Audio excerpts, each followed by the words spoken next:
Hello everyone and welcome back to my B&B Everyday YouTube channel. I hope you guys are having a wonderful day. Before we start, please hit the subscribe button and give this video a thumbs up. Carter to make a consummation. Brooke intelligencers on Daphne and Steffy. Steffy to continue to be confident that her plan will work. Steffy aloud. It would be snappily but is surprised that it's taking longer. Daphne mentioned to Steffy that the connection between Carter and Hope is much stronger than she anticipated. While that's a complication, it doesn't mean the plan will inescapably fail. Plus, Steffy has many new tactics in mind. However, Steffy is sure another bone will if one tactic doesn't work. Speaking of Steffy, she'll be certain that Daphne is doing her part. Not only is Daphne putting the moves on Carter, but it really seems to be overabundance. Daphne indeed went as far as to tell Carter that men and women each over the world want her, but she belongs to Carter. There was a close call when Hope intruded Carter smelling Daphne's neck. Still, it was also when Daphne realized that it's going to take further than temptation to gash harder piecemeal. When Daphne continues putting the moves on Carter, he'll begin to have a consummation. Carter will eventually understand that Daphne wants further than just to produce incense. When Carter realizes that Daphne wants him as a romantic mate, how will he handle it? Carter wouldn't want to outright reject Daphne, as this is a golden account.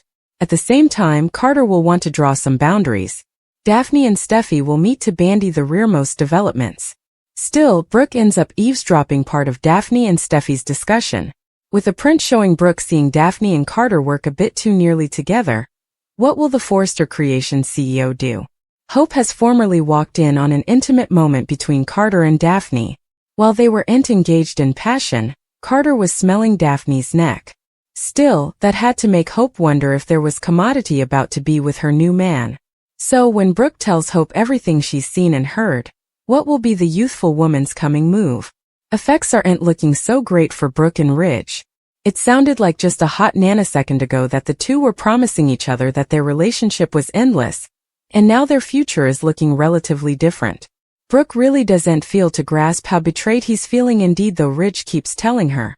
Ridge feels like his Logan has betrayed the family by taking the CEO position, his former job at Forrester Creations. It's bad enough that his former stylish friend, Carter, and Brooke's son Hope have taken over the company, but Brooke taking any position with them is a treason according to Ridge. Brooke is averring that she took the CEO position in order to try and move Carter to give the company back, but Ridge isn't buying it. Or indeed, if he believes it, his pride is far too wounded to go on with Brooke's plan. Every discussion between the two seems to be useless because she isn't hearing what the supposed love of her life is saying. Rather, Brooke keeps playing down his passions and brushing off the reality. It's nearly like Ridge uses any and every occasion to end up in his ex-wife Taylor's bed.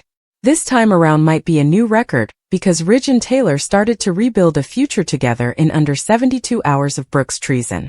It makes you wonder how important he really loves Brooke, or is it the fidelity from a woman, any woman, that he loves indeed more? Brooke has scolded Ridge for returning to Taylor, but also diminishes that situation too. She just keeps saying that they'll get past it, but why does she want to? Everything is about what Ridge wants, but at this point, why is Brooke willing to settle for him? No matter how numerous times Ridge and Brooke resolve, or how important Taylor says that she has learned her assignment and won't return to her partner, we always feel to end up exactly then. These two women are always leveled against each other for a man that probably deserves neither. Taylor and Ridge could end up lodging for Steffy divorce. Will Finn lose the support of Steffy's parents once the verity about Luna comes out? Although there have been some serious hurdles in Steffy and Finn's marriage, Ridge and Taylor are glad she set up a pious man who's constantly come to her deliverance. Finn's most recent life-saving trouble came when he saved Steffy from Luna's pen. After all Liam waffling, Taylor and Ridge are clearly happy that Finn hasn't heired to another woman, at least so far. Hope's pursuit of Finn wasn't recompensed, so no bone can hold that against him. That said, Finn comes with a lot of family baggage due to all the Sheila difficulties over the last many times. Once the Luna maternity mess blows up, B&B spoilers suggest it'll bring growing enterprises for Ridge and Taylor. Will Taylor and Ridge decide they can no longer stay on Team Finn? Could this lead to one or both of Steffy's parents allowing she's better off with Liam? It's easy to see why Ridge and Taylor might withdraw their support of Finn and Steffy's marriage under the circumstances. This Luna news might push Taylor and Ridge over the edge when it comes to how important they're willing to tolerate in their son's relationship. Ridge and Taylor might decide they don't want Steffy back with Liam either in the end. Taylor and Ridge might contend there are plenitude of fish and prompt Steffy to find some other hunk she can spend her future with rather. Anyhow, if Finn eventually wants to reconnect with Luna, that could seal his fate when it comes to Steffy's family pushing her toward a divorce. Ridge and Taylor will reel over what's ahead, so stick with us for further prognostications on the fate of Luna's maternity updates. Ivy and Elektra jewelry line to launch. Will is forced to deal with some boardroom drama. Luna sends a communication to her mama, Poppy. Ivy and Elektra busy at work.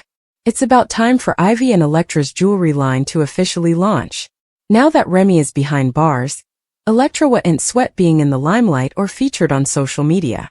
There's a possibility that Remy could escape and beget problems with Elektra.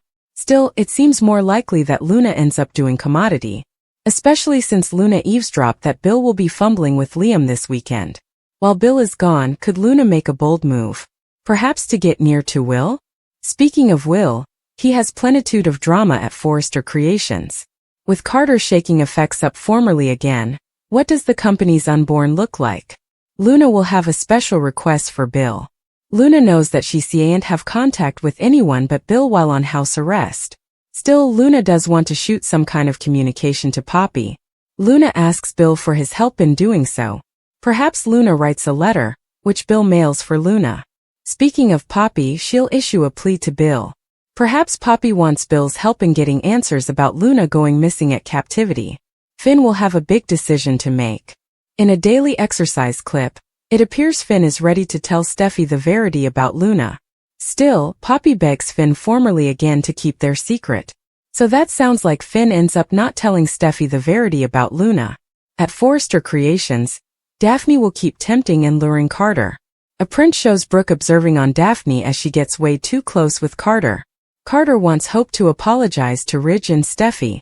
Still, Hope doesn't feel too thrilled about the special request. Liam and Bill are drooling in the Spencer living room. Liam admits he was wrong about Finn and knows he's been probative of Steffy.